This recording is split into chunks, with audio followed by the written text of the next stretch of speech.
Hello everyone, welcome back to lines IAS academy's online platform. So आज जो हम अपना नया सेशन स्टार्ट करने वाले हैं वो है आपका करंट अफेयर्स एमसीक्यूज़ का। और ये एमसीक्यूज़ जो होंगे करंट अफेयर्स के, इनका बेस जो होगा या फिर ये किस के लिए डेडिकेटेड है वो हैं आपके जितने भी स्टेट लेवल के आपकी सिविल सर्विस एग्ज़ाम्स होते हैं उनके लिए। आपका उत्तराखंड पीसीएस हो गया, आपका यूपी पीसीएस हो गया, उसके अलावा आपका लोअर पीसीएस हो गया, लेखपाल, पटवारी, वीडियो, वीपीडीओ या फिर अदर जितने भी एग्ज़ाम्स हैं वहाँ पे उन एग्ज़ाम्स के पर्सपेक्टिव से ये सीरीज़ तैयार करी गई है। सो महा सीरीज़ ये रहने वाली है। इसमें आपके मान के चलिए कि आने वाले जितने भी एग्ज़ाम्स होने वाले हैं 10 से 15 क्वेश्चन आपको इसमें डायरेक्ट आपको देखने को मिलेंगे। और आज जिस सीरीज़ का पहला सेशन है, सो आज हम बेसिक से स्टार्ट करेंगे, बेसिक टॉपिक से स्टार्ट करेंगे। और जो ये रहने वाला है वो आपका क्वेश्चन आंसर फॉर्म में रहने वाला है। हम क्वेश्चन पूछेंगे और आपको कमेंट सेक्शन के थ्रू अपने आंसर्स प्रोवाइड करने हैं। Okay, so I wish you all a very good luck for this series. I hope आप लोगों को ये फ्रूटफुल लगेगा। और आगे बढ़ते हैं और स्टार्ट करते हैं पहले क्वेश्चन के साथ। Who is the current president of India? आपको बताना है कि भारत के राष्ट्रपति कौन है इस समय। बहुत बेसिक सवाल है बट तो इसका जवाब होगा आपका mister Ramnath Kovind. You all know that mister Ramnath Kovind जो है इंडिया के करंट प्रेसिडेंट हैं। ठीक, सवाल यहाँ पे दूसरा ये बनेगा कि आपको बताना है कि कौन से नंबर के प्रेसिडेंट हैं आपके ये।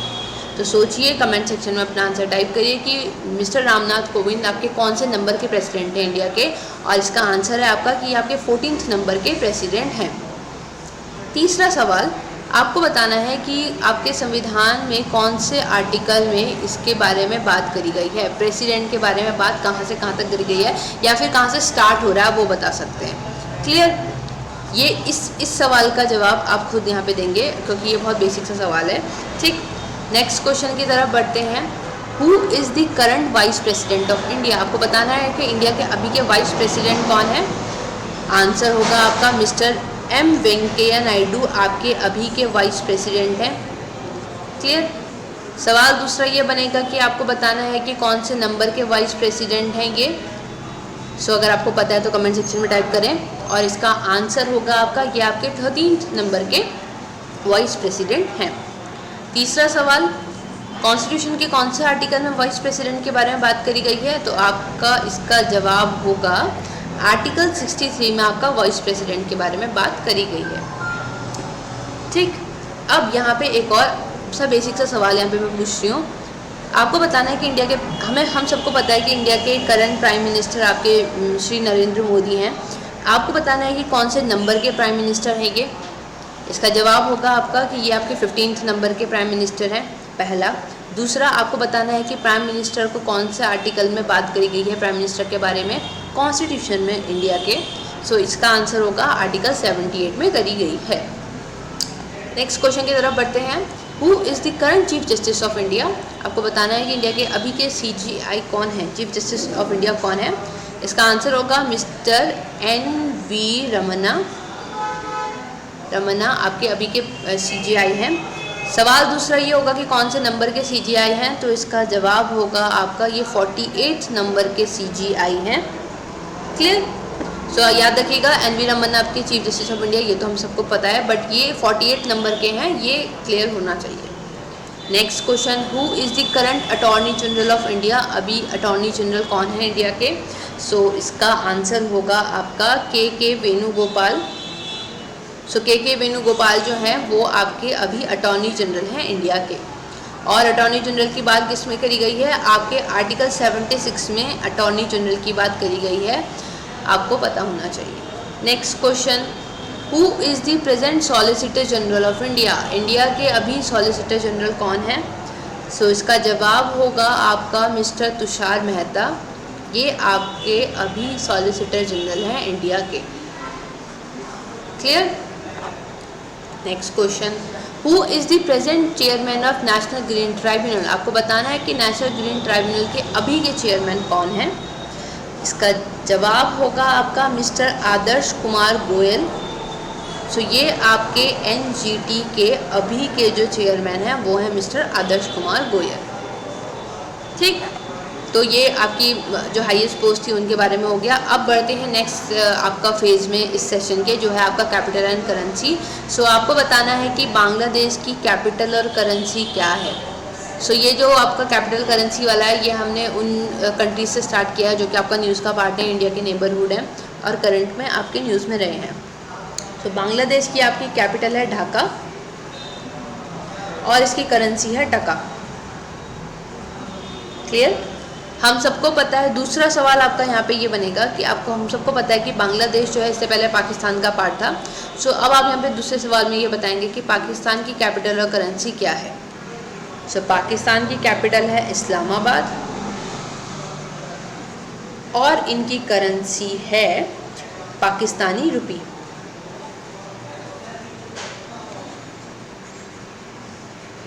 क्लियर?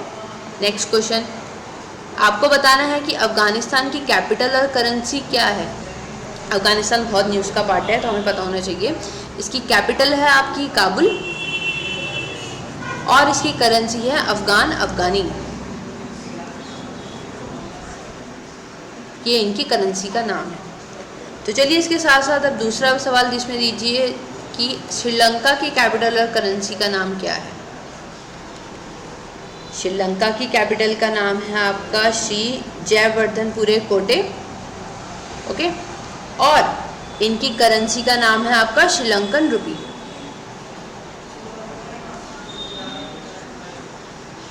क्लियर? नेक्स्ट क्वेश्चन, आपको बताना है भूटान की कैपिटल और करेंसी का नाम क्या है। तो भूटान की कैपिटल है आपकी थिम्पू और इनकी करेंसी है आपकी नगुल ट्रम। क्लियर? नेक्स्ट बताइए, साथ साथ चलिए इसके, आपको बताइए नेपाल की कैपिटल और करेंसी का नाम क्या है। सो नेपाल की कैपिटल का नाम है काठमांडू और इनकी करेंसी का नाम है नेपाली रुपी। लास्ट इसमें ये बताइए कि म्यांमार की कैपिटल और करेंसी का नाम क्या है। सो इसका कैपिटल का नाम है आपका नाइपीते और इनकी करेंसी का नाम है क्यात। क्लियर? सो आई होप आप लोगों को ये क्लियर हुआ होगा। तो हम इस सेशन के नेक्स्ट फेज में चलते हैं। आपको बताना है कि इंडिया का पहला पॉलिनेटर पार्क कहाँ बना है। हाल ही में ये न्यूज़ का पार्ट था, बहुत ज़्यादा सुनने में आया था। सो इसका जवाब होगा आपका, ये आपका हल्द्वानी उत्तराखंड में खुला है इंडिया का पहला पॉलिनेटर पार्क। ओके, इसके साथ दूसरा जवाब दीजिए आप बताएंगे कि इंडिया का पहला मूस गार्डन कहाँ खुला है। ये मूस गार्डन या मूस पार्क कहाँ है। ओके, सो इसका जवाब होगा आपका नैनीताल, ये भी आपका उत्तराखंड में खुला है। ठीक, नेक्स्ट क्वेश्चन, इंडिया का पहला इग्लू कैफ़े कहाँ बना है। तो इसका जवाब होगा आपका गुलमर्ग, कश्मीर। ये आपका इंडिया का पहला इग्लू कैफ़े यहाँ बना है। इसके साथ दूसरे क्वेश्चन का जवाब दीजिए, आप बताइए कि इंडिया का पहला टायर पार्क कहाँ खुला है। तो इसका जवाब होगा आपका वेस्ट बंगाल। सो इंडिया का पहला टायर पार्क जो है वो आपका वेस्ट बंगाल में।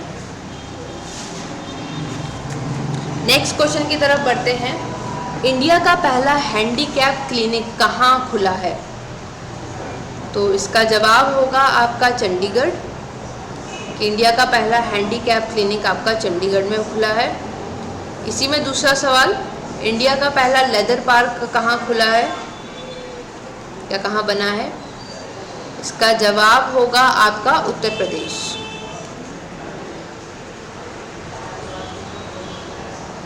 क्लियर? नेक्स्ट क्वेश्चन, इंडिया का पहला डॉग पार्क कहाँ बना है। तो इसका जवाब होगा आपका हैदराबाद। इसके साथ ही दूसरा सवाल कि नॉर्दर्न इंडिया का आपका पहला डॉग पार्क कहाँ खुला है। सो इसका जवाब होगा आपका चंडीगढ़। अगर हम ऑल ओवर इंडिया की बात करें तो हैदराबाद है, लेकिन नॉर्दर्न इंडिया में आपका पहला खुला है वो है आपका चंडीगढ़। अब ये देखिए, ये है आपका डॉग पार्क, ये आपका हैदराबाद वाला है। ठीक, नेक्स्ट क्वेश्चन, इंडिया का पहला जेंडर पार्क कहाँ खुला है। तो इसका जवाब होगा आपका कोझिकोड, केरला। तो यहाँ पे आपका इंडिया का पहला जेंडर पार्क खुला है। दूसरा सवाल इसमें आप बताएंगे कि इंडिया का पहला फायर पार्क कहाँ खुला है, कहाँ बना है। इसका जवाब होगा आपका भुवनेश्वर, ओडिशा। यहाँ पे इंडिया का पहला फायर पार्क खुला है। ये है आपका जेंडर पार्क जिसकी हम बात कर रहे थे सवाल में। लास्ट सवाल, इंडिया वो पहली विमेन फाइटर कौन थी जिन्होंने रिपब्लिक डे की परेड में पार्टिसिपेट किया था। आपको उनका नाम बताना है। First women fighter who participated in the Republic days parade was, इस साल की रिपब्लिक डे परेड में। और इसका जवाब होगा आपका भावना कांत। ये आपकी पहली विमेन फाइटर थी जिन्होंने आपका 2021 के रिपब्लिक डे परेड में पार्टिसिपेट किया था। दूसरा एक और लास्ट क्वेश्चन का जवाब दे दीजिए। आपको बताना है कि इंडियन आर्मी में पहली विमेन जज कौन बनी है। अभी हाल ही में इंडियन आर्मी में पहली विमेन जज बनी है, उनका नाम क्या है। विमेन जज, इनका नाम क्या है। सो इनका नाम है आपका ज्योति शर्मा। ये आपकी पहली विमेन जज बनी है इंडियन आर्मी। ये जो पिक्चर है ये है आपकी भावना कांत, जो कि पहली फाइटर बनी है, विमेन फाइटर जिन्होंने रिपब्लिक डे परेड में पार्टिसिपेट किया है। ठीक, सो आज की सीरीज़ के लिए इतना ही। हम नेक्स्ट सेशन में मिलेंगे और नए क्वेश्चन के साथ। तब तक के लिए थैंक यू सो मच और पढ़ते रहें। Good bye.